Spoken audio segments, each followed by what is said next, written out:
Hi there guys, Rath here from Tabletop Minis, and today I want to talk to you about the Forgeworld FAQ and Rules Clarifications document from Forgeworld. And this came out at the start of January, and it's really to allow you to play Horus Heresy in conjunction with the Warhammer 40,000 7th edition rulebook. So Horus Heresy was designed to be played in conjunction with the 6th edition rulebook, and because of this, if you're using the 7th edition rulebook with the red books from Forgeworld, there's some things that you might think unusual and or don't make sense, and that's really because they were designed to be used on the 6th edition.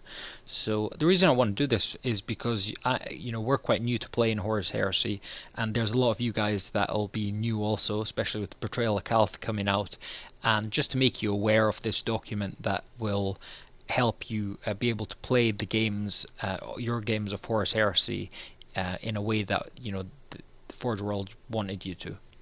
So we're not going to go through every single question and answer here. We'll really just kind of scan through the document and pick out some of the important things and maybe elaborate on them, because the document's 10 pages long. But I would encourage you to read this document yourself and try and understand some of the changes here, especially if there's specific rules that apply to units that you're using.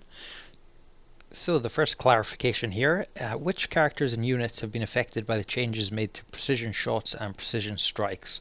So what these two special rules do is it allows you to allocate wounds to, you can choose as the attacker whether to put them on maybe a Vexilla in the squad or a character. Lookout sirs are still made as normal, but precision strikes is for in melee combat, and precision shots when you're shooting. So there were certain units and characters that had them as standard in 6th edition, and now in 7th edition they don't have them as standard. So there's a list below here, Primarchs and some other units there, and characters that now have them as standard. So in your red book, if you look at your Primarch for example, it won't say under special rules precision strikes or shots, but with this update they now have them, so you can just have a look through there and see yourself whether you have any units that you need to apply them rules to. Next we have, are tactical veterans with a sniper special rule now restricted to wounding on a 4+ if they take a melta-gun instead of its usual 2+? So this question comes because tactical veterans, they have a special rule called veteran tactics, so they can pick before the game they can pick a special rule to apply to the unit. It could be Fearless, Sniper, Furious Charge, Outflank, or Tank Hunters. And if they choose Sniper, if you read the rule in the 7th edition rulebook, it says that a sniper or a weapon with sniper always wounds on a 4+. But because a veteran squad, you can potentially equip them 1 in 5 Marines with things like melta guns that will be wounded on a 2+ normally. Then it's actually a disadvantage having a sniper if you go just on what the 7th edition rulebook says. So this clarification here, what it says is, if your normal to wound roll is better than a 4+, you use that better roll. But if it's worse, then obviously you just use the 4+ as the worst case. And the next question or clarification is, how does the Implacable Advance special rule work in 7th edition? So Implacable Advance is a rule that some special units have, such as Legion Terminators, like Fire Drakes, the Special Terminators, and so on. And what that does is it allows a unit that normally can't score an objective, or it's not counted as a scoring unit, it allows them to act as scoring units. And in 7th edition rulebook, all units are scoring units. So you may wonder, if you look at this rule, does it have any value to you? Because if all units can score, why do I need Implacable Advance? And that's really because the game was designed to, or Horus Heresy was designed to work with 6th edition, when troops were the only units that could score. So having a special unit that has Implacable Advance and they can score, that's quite a nice bonus. So the clarification here, what they're saying is basically, if you're playing an Age of Darkness game, which is 30k versus 30k, normally only troops can score, or units that have Implacable Advance. And it also goes on to say that if you're playing 30k against 40k, the way that you balance it is all units can score, just like in the 7th edition rules. But if your unit has Implacable Advance, then you count that as being objective secured. So it's just a way to balance 30k scoring with 40k scoring. Next up, we have, do all combi weapons in the Space Marine Legion army list follow the rules published in the new 40k rulebook? So if you look in the 7th edition 40k rulebook under combi weapons, you can see that the main weapon is the bolt gun, and the secondary weapon can be either a flamer, a grav gun, a melta gun, or a plasma gun. But with Horus Heresy, you have different secondary weapons, and they are as follows, as you can see there: a flamer, a melta gun, a plasma gun, just like in the 40k rulebook. The difference here being that you can also choose to use a grenade launcher or a Volkite charger as a secondary weapon. And one of the options in the combi weapons in the 40k rulebook that you don't have here with the Legion is the grav gun. Next up, do dreadnoughts equipped with a chain fist and a dreadnought close combat weapon or 2 chain fists gain an additional attack? So yes, they do, as long as they're a dreadnought that is from the Legion Astartes Crusade army list, then they get that extra attack. The next question, can Legion command squads bought for Primarch or a special character be upgraded to wear Terminator armor? And the answer is yes, always in the case of a Primarch. And in the case of special characters, if the special character wears Terminator armor of some type, then the command squad can also be upgraded. Next we have, when do I need to declare that my dreadnought is using its helical targeting array, and does it remain active for the rest of the game from then onwards? So when a dreadnought uses this, Mortis dreadnoughts have it, they basically stay stationary for a turn. They can't move or run, and then they gain Skyfire and Interceptor for the rest of the game. But they have to stay stationary for that entire turn. And next we have, is it possible to field multiple HQs with a provision that they must be the army's warlord? If so, which is the warlord? So there are some cases when you can have 2 characters that should always be the warlord, like for example with the World Eaters, Karn the Bloody, he has Warlord's Pride, so if he's part of your army then he will always be the army's warlord, and the same for Angron. So in cases like this, your Primarch always takes precedence as your warlord, and you're only allowed to have 1 other character with this stipulation. So next, quite an important one here is, do you need to have a model with the Master of the Legion special rule to have rights of war for your army? And do they have to be your warlord? So the answer here is that you do need to have Master of the Legion to be able to use a right of war. And typically Master of the Legion, you'll get that through either using a Praetor as an HQ or bringing a Primarch. And these rights of war, each legion has a legion specific right of war that kind of gives the flavor for the legion, and in that right of war you have some advantages, and there's also a few limitations there, or there's some generic rights of war from the Red Book. There's 4 different rights of war that you can choose. So you do need to have Master of the Legion, and you also, Master of the Legion, your right of war doesn't carry over to allied detachments. So it is possible to have another right of war in an allied detachment if it's quite a large army, but generally, well, that you'd need an HQ with Master of the Legion in your allied detachment to be able to do that. And next we have a clarification that you cannot take an allied detachment from the same legion, which kind of sounds fairly obvious, but it's just been kind of clarified there. And then we go on to say that, or the clarifications say that you can only have a single primary detachment using the force organization charts from the Forgeworld Horus Heresy products. Therefore you cannot have an army composed of 2 Age of Darkness force org charts.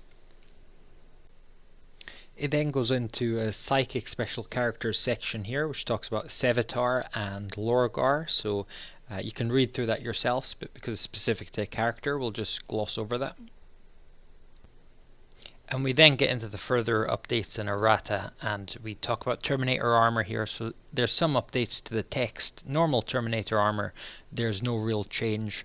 Cataphracti, there's a slight change. So in the red books it says that they have slow and purposeful, but the updated text doesn't include that. But there's no real difference because they still can't run or overwatch, and their invulnerable save hasn't changed here.